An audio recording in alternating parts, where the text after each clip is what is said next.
Hello students, welcome to the rank holder. आज हम लोग पढ़ने वाले हैं image formation by spherical mirror. Last class में मैंने आप लोगों को एपर्चर के बारे में कुछ असाइनमेंट दे रखा था ना, तो कमेंट सेक्शन में शायद आप लोगों ने कमेंट किया है। अदरवाइज चलिए आज हम लोग पढ़ते हैं image formation by spherical mirrors. अब आपको पता है स्फेरिकल मिरर्स तो दो तरह के होते हैं, कनकेव और कन्वेक्स, और हमने डिस्कस कर रखा है काफ़ी डिटेल में कि concave is converging and convex one is diverging. तो पहले हम लोग पढ़ेंगे image formation by concave mirror, by concave mirrors. और कुछ केसेस है कनकेव की, सारे केसेस को हम लोग एक एक करके समझेंगे। But before will start this, मैं चाहता हूं कि आप लोग रे डायग्राम के लिए कुछ बेसिक्स रूल्स है, आप उनको समझ लें और कहीं ना कहीं उसको अपने दिमाग में रखें, सो दैट रे डायग्राम को आप अच्छे से समझ पाओगे। और ये आपके सामने कनकेव मिरर है, pole, then this one is the focus, और ये सेंटर ऑफ कर्वेचर। तो हम लोग इस खास टॉपिक पे पहुँचे उससे पहले आप मुझे बताओ कि अगर एक प्लेन मिरर है, देखो अगर एक प्लेन मिरर है, this one is the normal which is perpendicular, okay normal. अगर कोई रे एक पार्टिकुलर एंगल पे आकर के स्ट्राइक करती है, तो आपको पता है this one is the angle of incident, ये इंसिडेंट है, वो उसी एंगल से रिफ्लेक्ट भी हो जाते हैं, और यह होता है एंगल ऑफ रिफ्लेक्शन। और जिसमें आपको शायद आपने लॉज ऑफ रिफ्लेक्शन में ये पढ़ा था कि angle of incidence is equal to angle of reflection. But अगर इस केस को हम लोग हटा दें, और बस हम लोग ऐसा सोचें कि सपोज दैट कोई रे है जो परपेंडिकुलरली स्ट्राइक करती हो किसी रिफ्लेक्टिंग सरफेस पे, तो वो कैसे रिफ्लेक्ट करेगी? वो भाई उसी डायरेक्शन में वापस चली जाएगी परपेंडिकुलरली। पहला ये बात आप अपने दिमाग में डाल लो। दूसरा चीज जो आपको समझना वो ये है कि if will talk about a circle, then radius is always perpendicular to the circle. ठीक है, रेडियस हमेशा परपेंडिकुलर के जिस पॉइंट पे वो स्ट्राइक कर रहा है उस पर क्या होता है, परपेंडिकुलर होता है। बस इन दो बात को अगर आप समझ गए तो फिर आपके लिए कंसेप्ट काफी इजी हो जाएगा। जैसे कि अगर हम लोग बात करें कि सपोज दैट कोई एक रे है जो रे ऑफ लाइट जो सेंटर ऑफ कर्वेचर से होते हुए मिरर पर स्ट्राइक करती है, तो सेंटर ऑफ कर्वेचर क्या होगा, ये mirror is part of a hollow sphere, तो उस पर ये रेडियस का ही तो काम कर रहा है, ये परपेंडिकुलर हो गया। तो अगर ये ऐसा स्ट्राइक परपेंडिकुलरली तो वो वापस भी उसी डायरेक्शन में आ जाएगी। क्लियर है? दूसरा पॉइंट जो हमें समझना है वो ये है कि कोई भी रे जो प्रिंसिपल एक्सिस के पैरेलल आती हो और मिरर पर स्ट्राइक करे तो वो रिफ्लेक्ट होगी, तो वो आफ्टर रिफ्लेक्शन फोकस से गुजरेगी। कहाँ से गुजरेगी? वो फोकस से गुजरेगी। और रे डायग्राम में हमें एरो दिखाना, बिकॉज रे का डायरेक्शन दिखाना बहुत ज़रूरी है। ये दो पॉइंट हमारे अगर आपको क्लियर है तो हम फिर तीसरे पॉइंट की तरफ मूव करते हैं। और तीसरा पॉइंट ये है कि अगर कोई रे फोकस से होते हुए मिरर पे स्ट्राइक करती है तो वो आफ्टर रिफ्लेक्शन प्रिंसिपल एक्सिस के पैरेलल मूव करेगी। बस आप इन छोटे छोटे पॉइंट्स को याद रखो और उसके बाद रे डायग्राम आपके लिए काफ़ी इजी हो जाएगा। तो चलिए हम लोग अपने फर्स्ट केस पे आते हैं। Case 1, when the object is placed at infinity. अगर किसी कनकेव मिरर के सामने ऑब्जेक्ट को आप इन्फिनिटी में प्लेस कर देते हो तो इमेज कैसा बनता है ये हमें समझना है। This is a concave mirror, ये इसके लिए पोल का काम कर रहा है। ठीक है, इसके एक छोटे से ब्रीफिंग हम लोग करते हैं। ये फोकस है, this one is the centre of curvature. For example जो रेज आ रही है they are coming parallel to the principal axis. After reflection focus से होकर गुजर गई। दूसरी रे भी जो थी आफ्टर रिफ्लेक्शन, ये थोड़ा टेढ़ा हो गया, पिक्टोग्राफिक एरर को आप थोड़ा नेगलेक्ट कीजिएगा। फोकस से होकर गुजर गई, बस इस पॉइंट भी एक्चुअली इंटरसेक्ट कर दी। मैंने आपको बताया था रियल इमेज के डेफिनेशन में कि रियल इमेज में आफ्टर रिफ्लेक्शन और रिफ्रैक्शन रे एक्चुअली इंटरसेक्ट करती है। आप देख सकते हो यहाँ पर रे का एक्चुअल इंटरसेक्शन हो रहा है। तो इमेज कहाँ बनता है भाई? देखो पहले तो image is formed eight F, focus पे इमेज बन रही है। कैसी है? रियल, रियल है तो साथ में क्या हो जाएगी? इन्वर्टेड, देन हाईली डिमिनिस्ड, बहुत छोटा है image, which we can say point size, okay. And एक और चीज़ है, in the same side of the object placed, image का जो फॉर्मेशन है, ऑब्जेक्ट इधर ही कहीं रखा हुआ है, ठीक है, इन्फिनिटी में ये है, लेकिन जिस तरफ ऑब्जेक्ट है उसी तरफ इमेज का फॉर्मेशन है, बिहाइंड द मिरर नहीं हो रहा। ये केस 1 था। अब हम लोग आते हैं केस 2 पे। Case 2, when the object is placed beyond C, C stand for centre of curvature, okay. देखो इस केस में क्या होता है,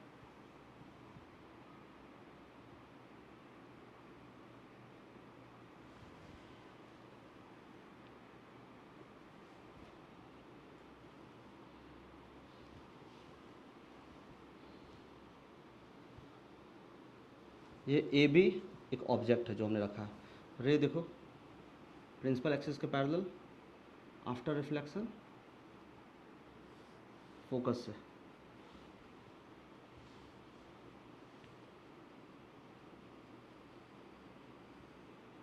दूसरी एक रे गई फोकस से होते हुए, ये काफ़ी, ये प्रिंसिपल एक्सिस का पैरेलल निकल गई। देखो एक्चुअल इंटरसेक्शन हो गया, ये हमारा इमेज फॉर्मेशन है, ए डैश बी डैश। अब आप बताओ रियल इमेज है? बिल्कुल है। कहाँ बना है? In between C and P. तो इमेज इज फॉर्म्ड, लिखो image is formed in between C and F. कैसी है भाई? Real and inverted, smaller than the object, object से काफ़ी स्मॉलर है। चलो ये 2 पॉइंट क्लियर है। और साथ में वो तो हमारे साथ ही है कि इन the same side of the object placed.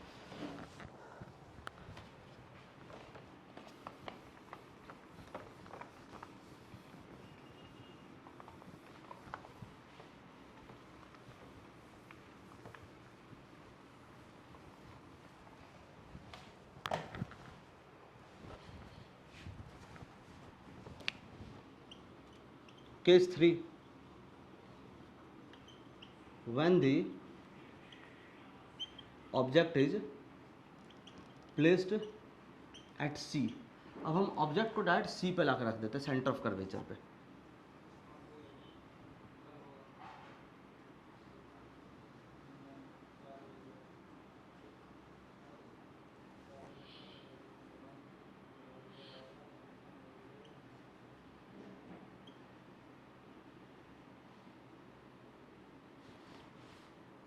देखो इसका केस मैं पहले बता देता हूँ। इस पर क्या होना है, इमेज भी सी पे बनेगी और उसी साइज के बनेगी जिस साइज का हमारा ऑब्जेक्ट है। तो थोड़ा सा, ताकि अभी तो मैं यहाँ कुछ यूज नहीं कर रहा हूँ लाइक इंस्ट्रूमेंट वगैरह, तो ये हम पहले ही बना देते हैं सो दैट ना हमारा वो आसानी से बन जाए। ये ए डैश बी डैश ये इमेज होगा, अब देखना वहीं बनेगा, ठीक है। प्रिंसिपल एक्सिस के पैरेलल,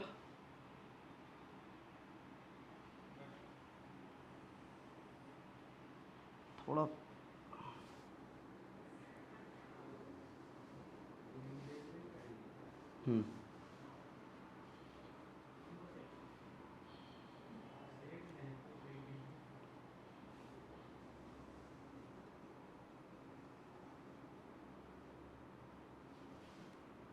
अगर एक रे फोकस से होते हुए यहाँ स्ट्राइक कर दी, फोकस को हटा दे,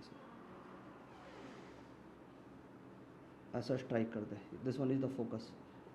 अब देखो ये फोकस होकर यहाँ स्ट्राइक की, रिफ्लेक्ट होकर के यहाँ पे स्ट्राइक, तो ये ए डैश बी डैश इमेज बन गया, ठीक है।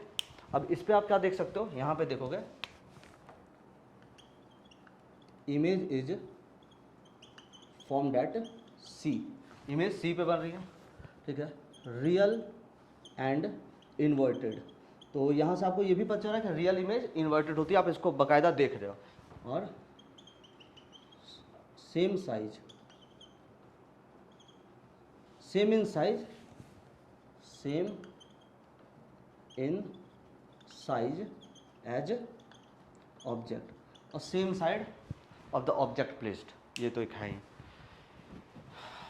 Case 4,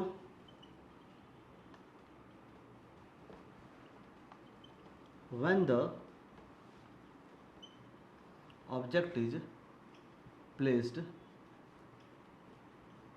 in between C and F, centre of curvature और मेन फोकस के बीच में अगर आप ऑब्जेक्ट को रखते हो तब क्या होता है, वो केस देखिए।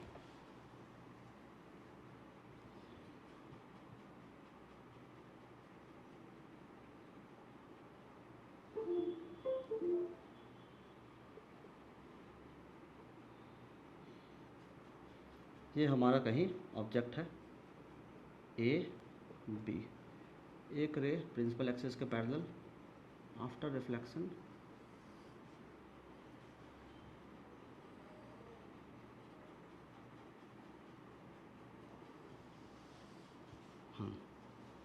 ये कहीं यहाँ इमेज फॉर्मेशन हो गया ए dash B dash.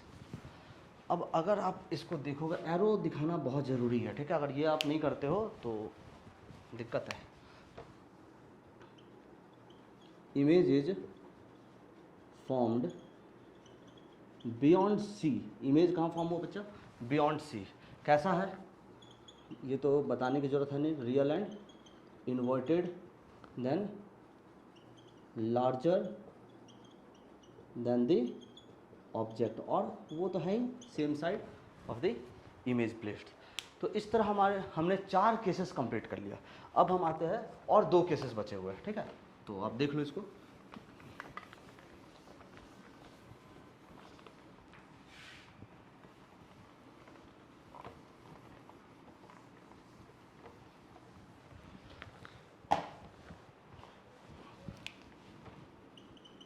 Case 5, when the object is placed at F, object कहाँ है भाई, जब फोकस पे ही रखा हुआ तब क्या सीन है।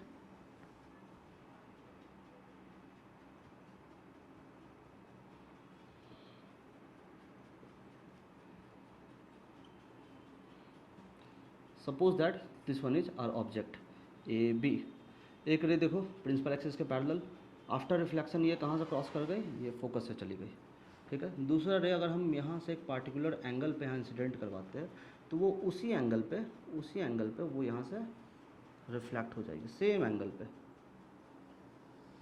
अब अगर आप इन दोनों रेज को देखते हो तो क्या ये दोनों रे एक दूसरे के पैरेलल नहीं है, ये बिल्कुल एक दूसरे के पैरेलल है। अब नाउ टेल मी कि क्या 2 पैरेलल रे कभी भी एक दूसरे को इंटरसेक्ट करती है क्या। मोस्ट ऑफ द लोगों का आंसर होगा कि पैरेलल रेज एक दूसरे को इंटरसेक्ट नहीं करती है, but they do so at infinity, ये भी हमने पढ़ रखा होगा। हाँ, अगर ऐसा होगा तो वो कहाँ होगा, इन्फिनिटी में होगा। तो इमेज कहाँ फॉर्म होगा, इन्फिनिटी में होगा। और आप देखो अगर इन्फिनिटी में जाकर वो कहीं इंटरसेक्ट करेगी तो इमेज जाहिर सी बात है ऑब्जेक्ट से तो काफ़ी बड़ा होगा। तो बस यही चीज़ हो गई। तो यहाँ पे आप ब्रीफिंग कर लो, image is formed at infinity, image कहाँ फॉर्म हुआ, इन्फिनिटी में, लार्जर देन द ऑब्जेक्ट, और साथ में रियल एंड इन्वर्टेड। ये 3 पॉइंट आपको अपने दिमाग में रख लेना है, ठीक है। और same side of the object placed, ये तो है ही। केस 6, ये काफ़ी स्पेशल पॉइंट है, ठीक है। एक ही केस है जब आपका कनकेव मिरर जो है वो एक वर्चुअल इमेज फॉर्म कराती है, वो ये केस है। काफ़ी ध्यान दीजिएगा आप इसमें। और ये 6 केस जो है ना वो आपको हमेशा ही याद होना चाहिए, बिकॉज इस पे बेस्ड क्वेश्चंस आते हैं। और अगर आप इन सारे केसेस को भी याद रख लोगे तो आप न्यूमेरिकल बहुत ईजिली बना सकते हो। आपको एक रफ आइडिया हो जाता है कि अगर ऑब्जेक्ट यहाँ प्लेट है तो इसका इमेज डिस्टेंस कुछ ऐसा आना चाहिए, उससे बड़ा आना चाहिए, छोटा आना चाहिए, just because of having knowledge of रे डायग्राम, ठीक है। when the object is placed in between P and F, P stand for pole and F stand for focus, principal focus, जो बोलो।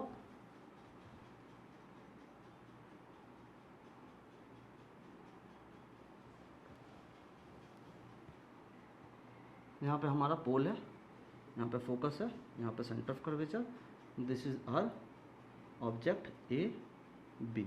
एक रे जो हम यहाँ से प्रिंसिपल एक्सिस के पैरेलल लिए, ये देखो रिफ्लेक्शन अंडरगो करने के बाद फोकस से होके क्रॉस कर गई, ठीक है। दूसरी रे जो है हम यहाँ से एक पार्टिकुलर एंगल पे कराए, वो उतना ही एंगल पे इधर से निकल गई। अब ये देखो डाइवर्जिंग एक दूसरे से दूर जा रही है, तो ये क्या इधर कभी इंटरसेक्ट करेगी? नहीं। अब हम इसको वर्चुअली पीछे की ओर इंक्रीज कराते हैं, बढ़ाते हैं पीछे की ओर।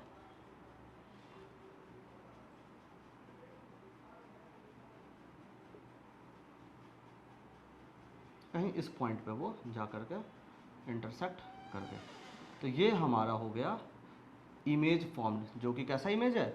वर्चुअल। आप देख सकते हो वर्चुअल इमेज का डेफिनेशन मैंने आपको बताया था, तो हमने वहाँ पे ये पढ़ा था कि एक्चुअली रे इंटरसेक्ट नहीं करती, वो वर्चुअली इंटरसेक्ट करती। आप देख सकते हो ये वर्चुअल इंटरसेक्ट है, ये डॉटेड लाइन वर्चुअल रेज को दोनों का रिस्पेक्टिव रिप्रेजेंट कर रहा है, वो देखो आप इंटरसेक्शन देख सकते हो। तो इमेज यहाँ पे कैसा फॉर्म हुआ?